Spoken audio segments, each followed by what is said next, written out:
오늘 우리에게 주시는 하나님의 말씀은 로마서 5장 8절의 말씀입니다.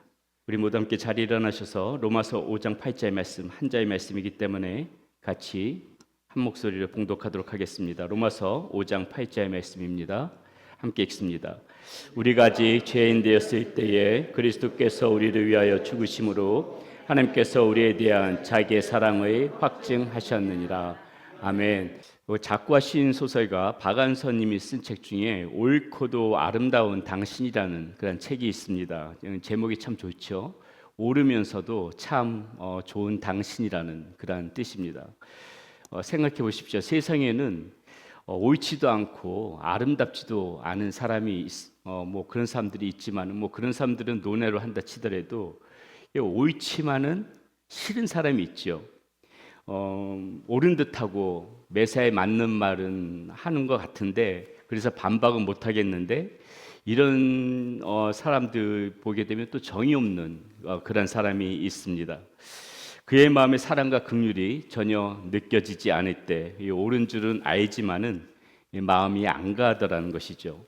또 어떤 사람은 이 정도 가고 의리도 있어서 인간적으로 참 매력이 있습니다. 그런데 옳지 못한 사람이 있어요. 사람은 좋은데 살아가는 이 방식에 있어서 옳지 않은 부분들이 있다라는 것입니다. 그래서 옳으면서도 아름답다, 이 말은 너무나도 사랑스러운 말입니다. 우리 하나님이 그러셨죠. 우리 하나님께서는 옳기도 하면서도 또 참 좋으신 분이시기도 하십니다.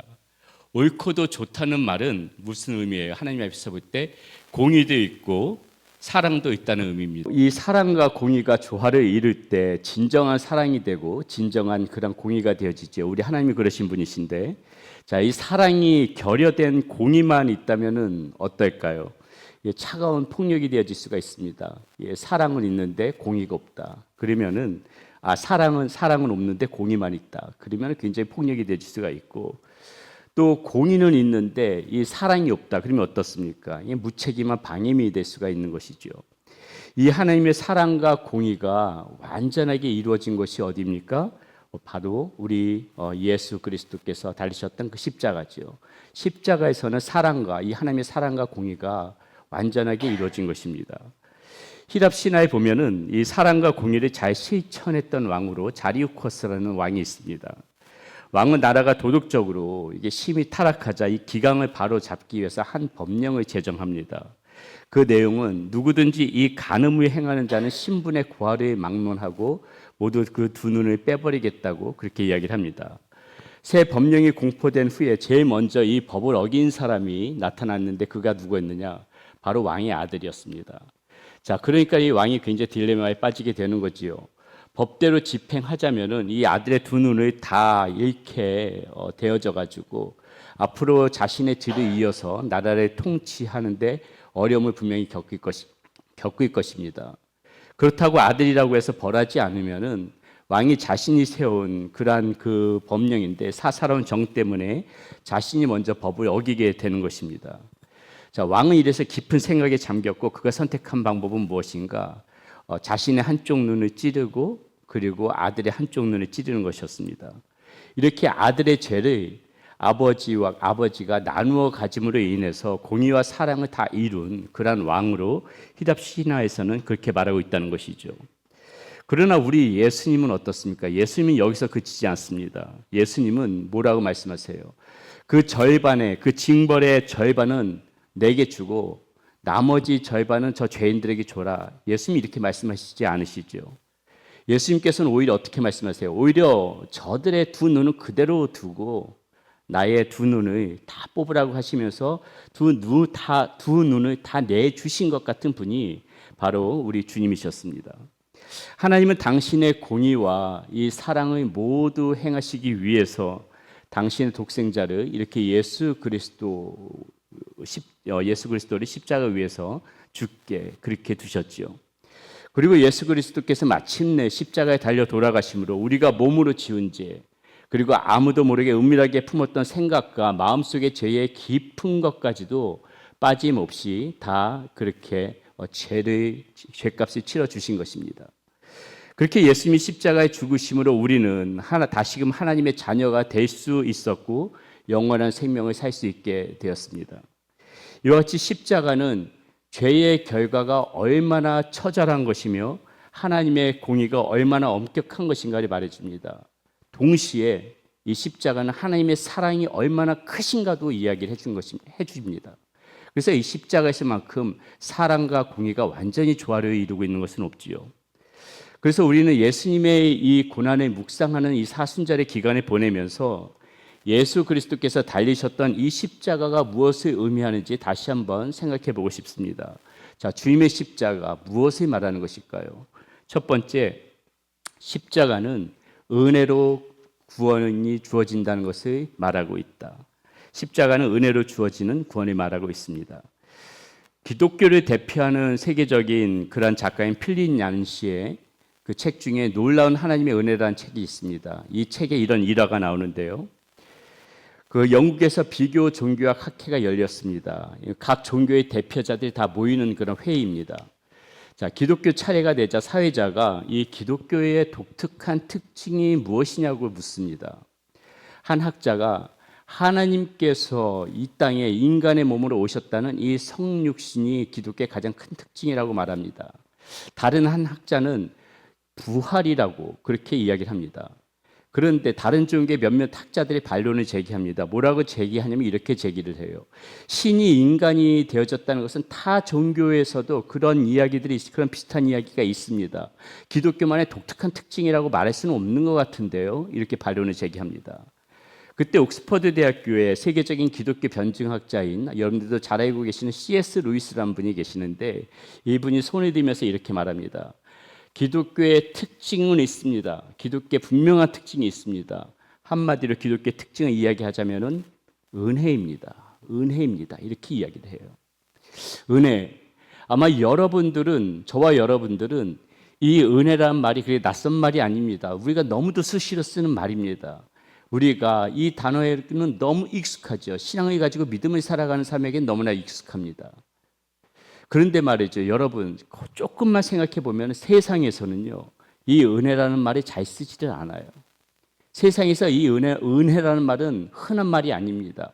우리가 지금 듣고 말하는 것처럼 그렇게 일반적으로 쓰는 말이 아니에요. 은혜란 말은 굉장히 드물게 사용되어지는 그런 단어입니다.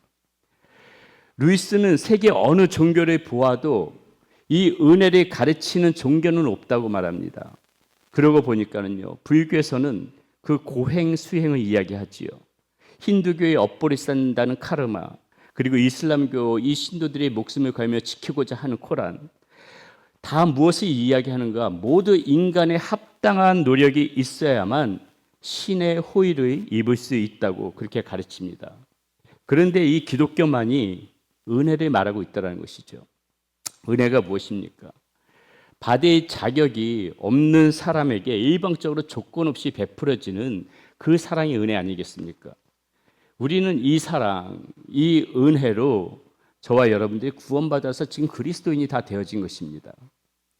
저와 여러분은 그런 구원을 받을 만한 자격이 하나도 없었지만은 바로 이 하나님의 이 은혜가 저와 여러분 가운데 있었기 때문에 오늘 저와 여러분들이 지금 이 자리에 앉아 있을 수 있다는 것이죠. 사도 바울은 이 점을 에베소 서신에서 분명히 밝히고 있습니다. 너희는 이 은혜에 의하여 믿음으로 말미암아 구원을 받았으니 이것은 너희에게서 난 것이 아니요 하나님의 선물이라. 행위에서 난 것이 아니니 이는 누구든지 자랑하지 못하게 함이라. 이렇게 이야기해 주고 있어요. 그렇죠. 우리 중에는 행위로 구원받은 사람, 저와 여러분들 중에 아무도 없습니다. 아무도 행위로 구원받은 사람 없죠. 우리의 구원은 전적인 하나님의 은혜이죠. 예수님께서 십자가에 달려 우리의 모든 죄를 짊어지신 그 은혜를 저와 여러분들이 지금 누리고 이 자리에 앉아 있는 것입니다. 비단 구원받은 은혜뿐만이 아니라 생각해 보면 지금도 여전히 저와 여러분의 모든 삶은 지금 이 하나님의 은혜 가운데 있음을 우리는 잊지 말아야 되는 것입니다. 하나님의 은혜는 한시도 쉬지 않고 우리 가운데 오고 있다는 사실을 우리는 반드시 기억하면서 살아가야 된다는 것이죠. 저는 복음을 전할 때마다 항상 아쉬움이 있습니다. 그것은 십자가의 사랑, 그리고 이 십자가의 은혜를 말할 때 말로 다 담아내기에 너무 힘들다는 것입니다. 이거 어떻게 다 말로 표현할 수가 있겠어요? 우리가 가지고 있는 이 언어의 한계가 분명하게 느껴집니다. 도대체 이것을 어떻게 다 깊게 우리가 가진 이 언어로 표현할 수가 있겠습니까? 없지요. 아무리 좋은 언어로 갖다 대도 표현할 방법이 없는 겁니다. 마치 너무 멋진 풍경, 너무 좋은 맛을 그것을 설명할 때 설명할 수 없는 것처럼 십자가는 우리의 언어로 담기에는 너무나도 커요. 이 사랑과 은혜는 너무나도 큰 겁니다. 그래서 미국의 목사님이셨던 프레드릭 레만 목사님이란 분은 그 사랑을 찬송가 가사에서 이렇게 표현하더라고요. 하늘을 두루마리 삼고 바다를 먹물 삼아도 한없는 하나님의 사랑 다 기록할 수 없겠네. 하나님의 크신 사랑 그 어찌 닿았을까. 저 하늘 높이 쌓아도 채우지 못하리. 아무리 좋은 말로 표현하고 싶어도 이 십자가의 사랑과 은혜를 언어로 우리의 언어로 담고 싶어도 표현할 방법이 없으니까 하늘을 두루마리 삼고 바다를 먹물 삼아도 그것을 다 쓸 수가 없습니다. 그걸 어떻게 쓸 방법이 없습니다. 그 사랑, 은혜 다 이렇게 쌓아봐도 저 하늘 높이 쌓아도 채워지지가 않습니다. 오죽하면 이렇게까지 표현을 하겠습니까? 어떤 지식이 우리에게 믿음으로만 구원을 얻는다는 이 놀랍고 신비한 도리를 가르쳐 줄 수가 있겠습니까? 어떤 지식이 그걸 가르쳐 줄 수 있어요? 어느 누가 우리의 모든 죄를 짊어지고 죽음으로 우리의 죄를 용서해 줄 수가 있습니까? 그 어느 누가 그렇게 할 수가 있습니까? 어떤 철학이 태초 이전부터 계셨던 그 하나님께서 비천한 사람의 몸으로 이 땅에 오셔서 우리 죄를 담당하신 그 사랑을 어떤 철학이 그거를 말로 설명할 수가 있습니까? 어떤 예술이 하늘과 땅을 연결하는 그 십자가의 미학을 표현할 수 있겠냐고요. 십자가, 이것은 하나님의 사랑과 공의가 만나는 것이고 죄 용서를 주시는 그런 구원의 놀라운 은혜인 것입니다. 그러므로 우리는 오늘도 이 십자가를 변함없이 바라보면서 살아가야 하는 거예요. 우리가 살아가는 그 삶에서는 십자가를 바라보면서 살아가는 그 시선을 놓치면 안 되는 것입니다. 그것이 너무나도 중요한 것이에요. 그 십자가 앞에 겸허히 설 때만이 우리의 교만이 무너질 수가 있는 것입니다. 그 십자가 앞에 설 때만이 우리의 상처가 치유되어질 수 있는 것이에요. 그 십자가 앞에 겸허히 설 때만이 절망 가운데서도 소망을 바라보며 나갈 수가 있는 것입니다. 그 십자가 앞에서 서는 그 모습이 십자가를 바라보면서 한시도 눈을 떼지 않고 겸허히 내가 지금 오늘도 십자가 앞에서 살아가고 있는 존재라는 것을 항시 잊지 않고 살아가는 것이 그래서 중요하다는 것이에요. 그게만이 우리의 길이고 그 가운데 우리 주님께서 주신 힘이 있고 능력이 있기 때문에 그런 것입니다.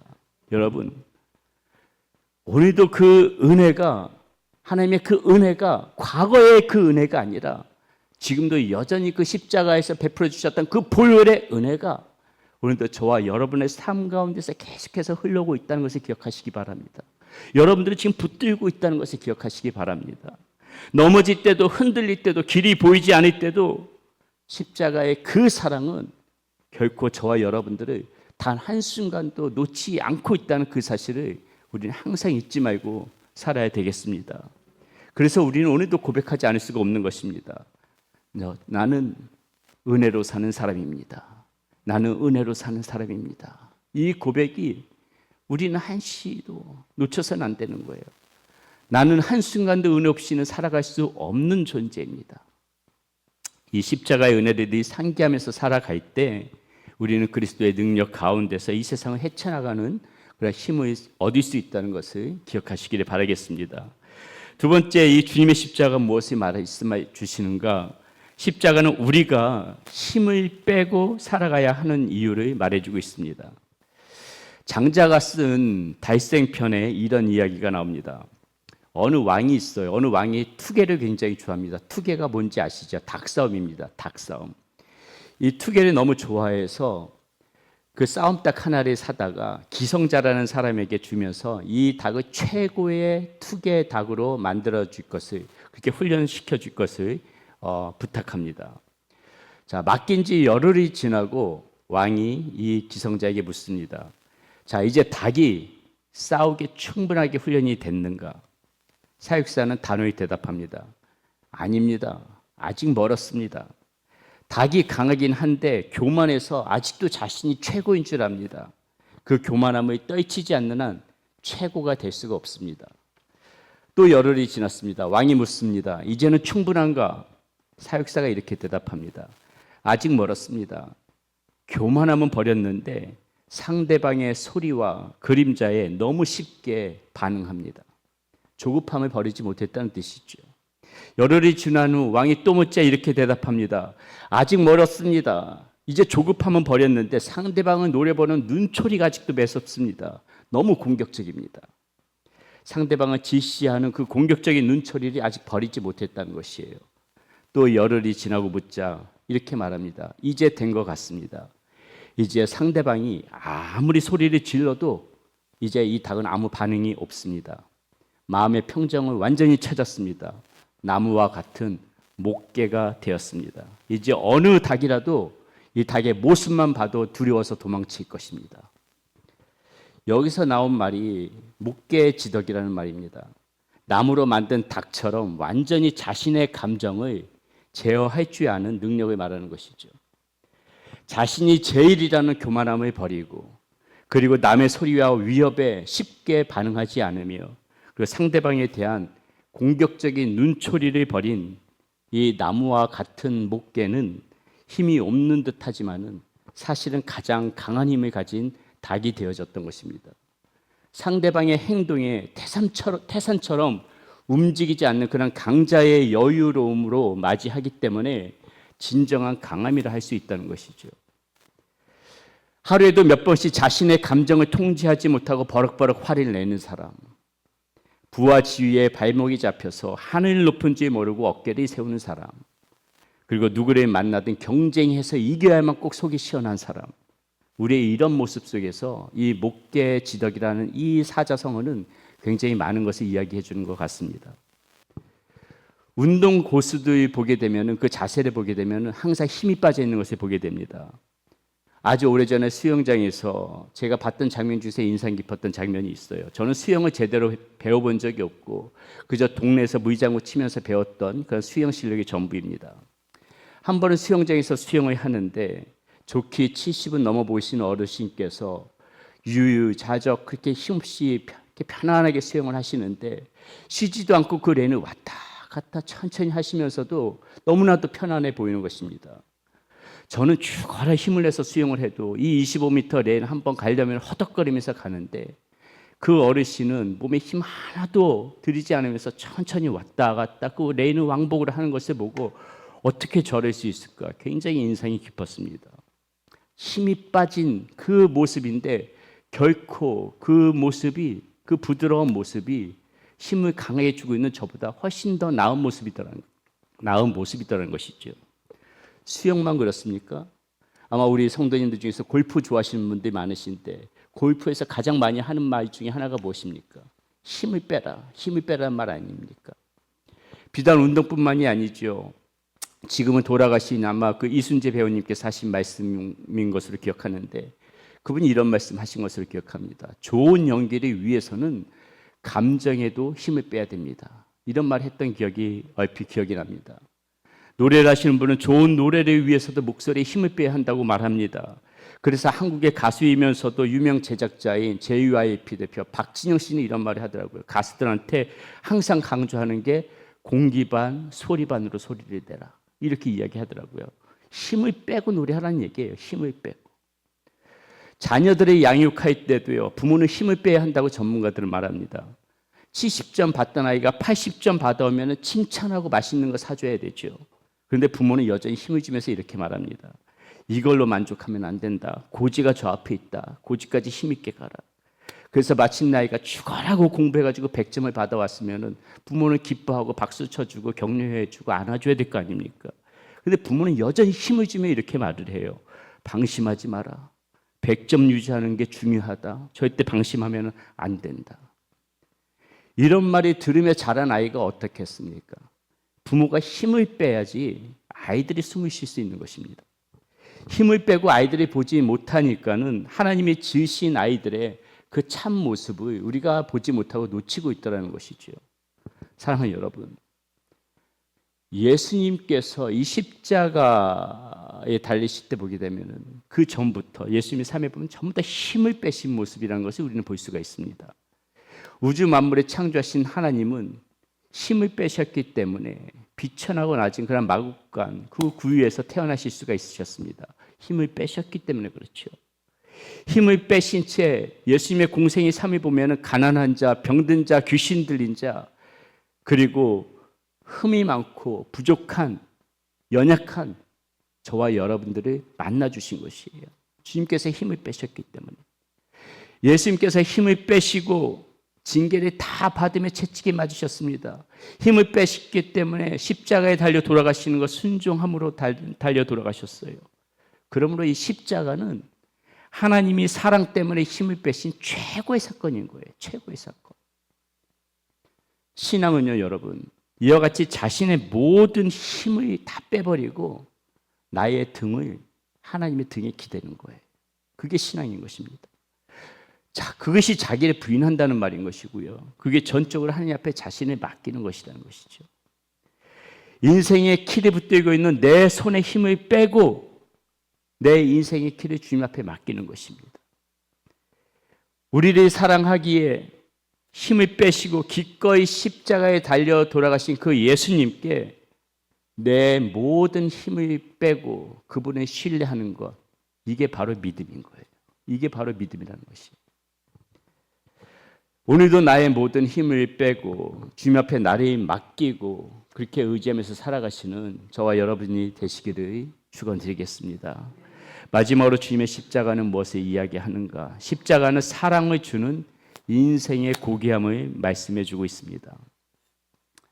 십자가는 하나님의 무한하신 사랑을 우리에게 주신 그런 사건이죠. 그런데 우리는 여러분 이 십자가를 바라보면서 무엇을 생각하십니까? 어떤 걸 생각하세요? 우리는 십자가를 바라볼 때 하나님께서 우리에게 그렇게 주신 사랑에만 주목하고 있지, 저 십자가를 바라보면서 그 받은 사랑, 내가 받은 사랑을 주는 인생을 살아가야겠다, 그런 생각은 잘 많이 하지 못하는 것 같습니다. 받는 사랑에는 익숙해도 이 주는 사랑에는 얼마나 서툰지 몰라요. 주님께서는 십자가에서 그 사랑을 분명히 우리에게 주셨는데 우리는 십자가를 보면서 받은 사랑, 그 받은 사랑에만 감격할 줄 알았지 내 이 받은 사랑을 어떻게 줘야 되나, 그것에 대해서 고민하면서 살지는 못하더라는 것이죠. 사랑의 기술을 저술한 에리 프롬이라는 분은 이렇게 말을 합니다. 사랑에도 배우는 노력이 있어야 한다. 배우는 노력. 오늘날 많은 사람들이 사랑이 중요하다고 말하지만은 정작 배워야 하는 것이라고 생각하는 사람들은 많지가 않은 것 같습니다. 사랑은 감정이나 느낌을 넘어서 의지가 있어야 하는 것이고요. 또 결심이 있어야 하는 것입니다. 감정대로만 따라가는 것이 아니라 사랑하고자 애쓰는 모습이 있어야 한다는 것이죠. 화초를 기르시는 분들은 아마 잘 알 것입니다. 화초를 사랑한다고 하면서 잘 돌보지 않는 것은, 그렇다면 그건 화초를 정말 사랑하는 것이 아니죠. 화초를 사랑하시는 분들을 보게 되면 어떡합니까? 그 화초를 어떻게 잘 키울까 배웁니다. 잘 키우는 방법이 무엇일까 배워요. 그리고 수시로 화초의 상황을 살펴보면서 말도 걸어주고 물도 주고 분갈이도 하고 흙도 다듬어주고 또 닦아주기도 하면서 그렇게 정성으로 돌보는 거, 그렇게 배워가서 돌보는 게 정말 화초 사랑하는 거 아니겠습니까? 마찬가지로 사랑한다고 하면서도 배려와 예의 그리고 희생 없이 사랑을 한다, 내가 사랑을 하고 있다, 이렇게 말할 수는 없다는 것이죠. 어떤 사람이 멋진 승용차를 세차하고 있을 적에 한 청년이 그 사람에게 다가와서 이렇게 물었습니다. 아저씨, 지금 아저씨가 갖고 있는 멋진 승용차 너무 좋아 보이는데 이거 비싼 차인가요? 그 자동차 주인이 대답합니다. 나 잘 몰라. 이 자동차 우리 형님이 나한테 준 거야. 그러자 그 청년은 부럽다는 듯이 나도 라고 말을 꺼냅니다. 자동차 주인은 당연히 청년이 나도 그런 형한테서 이런 멋진 차를 받았으면 좋겠네요, 이렇게 이야기할 줄 알았습니다. 그런데 청년의 말은 뜻밖이었어요. 청년은 이렇게 말합니다. 나도 그런 형이 될 수 있었으면 좋겠네요. 나도 그런 형이 되어져서 동생에게 멋진 이런 자동차를 줄 수 있으면 좋겠네요. 여러분, 우리가 살아가다 보면은요, 늘 도움을 받는 그런 동생이 되고 싶어하는 사람이 있고, 또 도움을 주는 형님이 되고 싶은 그런 사람이 있습니다. 더 많이 받지 못했다고 늘 불평하는 사람이 있고, 더 주지 못해서 미안해하고 안타까워하는 사람이 있는 것을 보게 됩니다. 여러분들은 어떤 분이 되시고 싶으십니까? 우리는 사랑한다고 하면서 내가 주었으면 반드시 받아야 한다는 것을 당연하게 여기고, 또 어떤 분들은 누군가를 내 뜻대로 구속하는 것이 그것이 사랑이라고 생각할 때가 있습니다. 과연 그 사랑이 진정한 사랑입니까? 그것이 십자가가 말해주는 사랑일까요? 최승호 시인이라는 분이 쓴 시 중에 오징어란 제목의 시가 있습니다. 그 시의 내용이 짧은데 한번 들어보세요. 이 내용이 이렇습니다. 그 오징어 부부는 사랑한다고 말하면서 부둥켜 안고 서로 목을 조르는 버릇이 있다. 오징어를 합쳐놨을 적에 보세요. 서로 엉켜져 있는 그 모습을 표현하고 있는 것이죠. 세상이라는, 사랑이라는 이름으로 이렇듯 긴팔과 다리로 서로 목을 조르면서 그렇게 살아갈 때가 있다는 것입니다. 받는 사랑에만 익숙하다 보니까 더 줘, 나 그 사람 더 줘, 서로를 바라보면서 그 사람 더 줘, 긴팔과 긴 다리로 서로 목을 그렇게 서로 감싸버리는 거, 이 오징어가 엉켜있는 모습을 보면서 시는 그런 통찰력을 가지고 이 이야기를 하고 있다는 것이죠. 그런 의미에서 이 십자가는 우리에게 어떤 사랑이 필요한지를 다시 한번 이야기해 주는 것입니다. 하나님의 사랑, 하나님은 사랑할 만한 사람만 사랑한 것이 아니죠. 하나님은 우리가 죄인 되었을 때에 하나님의 사랑에 반응하지 않고 또 하나님 앞에 이렇게 원수가 되었을 때 바로 그때 우리들을 사랑해 주셨죠. 오늘 본문은 우리에게 그래서 이렇게 말씀해 줍니다. 우리가 아직 죄인 되었을 때에 그리스도께서 우리를 위하여 죽으심으로 하나님께서 우리에 대한 자기의 사랑을 확증하셨느니라. 죄에 빠진 우리를 하나님께서 그냥 버리고 다시 새롭게 창조하면 편하실 텐데 하나님께서는 당신의 아들 이 예수님까지 십자가에 죽게까지 하시면서 우리를 구원하신 거예요. 왜요? 너 아니면 안 된다는 거예요. 너 아니면 안 된다. 그까짓 거 버려버리면 되는데 하나님 그렇게 하지 않으셨다는 거죠. 나 너 아니면 안 돼. 이러한 사랑으로 저와 여러분들을 살려주셨다는 거예요. 이게 하나님의 은혜고 하나님의 마음이라는 것입니다. 그렇다면 여러분, 이 십자가의 사랑을 보면서 우리는 도대체 무엇을 생각해야 되는 거예요? 우리가 이런 사랑을 받았다면 하나님이 너 아니면 안 된다. 우리를 버리지 않고 포기하지 않고 그렇게 죽이지 않고 너 아니면 안 된다는 그런 마음으로 우리에게 사랑을 주시고 그렇게 우리를 살리셨다면 그럼 우리는 어떻게 살아가야 되는 겁니까? 우리 역시도 누군가에게 이런 사랑을 보여주는 거, 이게 그리스도인 아닙니까? 이런 사랑을 줄 줄 아는 사람이 그리스도인 아니겠습니까? 주님이 하나님께서 너 아니면 안 된다는 그런 마음으로 우리에게 다가오셨는데 조건이 있는 사랑이 아니고 구속하는 사랑이 아니고 이렇게 무한정 흘려보내는 사랑. 우리 주님께서도 이런 말씀하셨죠. 내가 너희를 사랑한 것 같이 너희도 서로 사랑하라. 주님의 이 말씀을, 그 음성을 우리는 십자가를 볼 때마다 반드시 들을 줄 알아야 된다는 것이죠. 받는 사랑에만 만족하는 것이 아니라 누군가에게 사랑을 주는 사람, 그러한 모습이 우리 가운데 있어야 된다는 것입니다.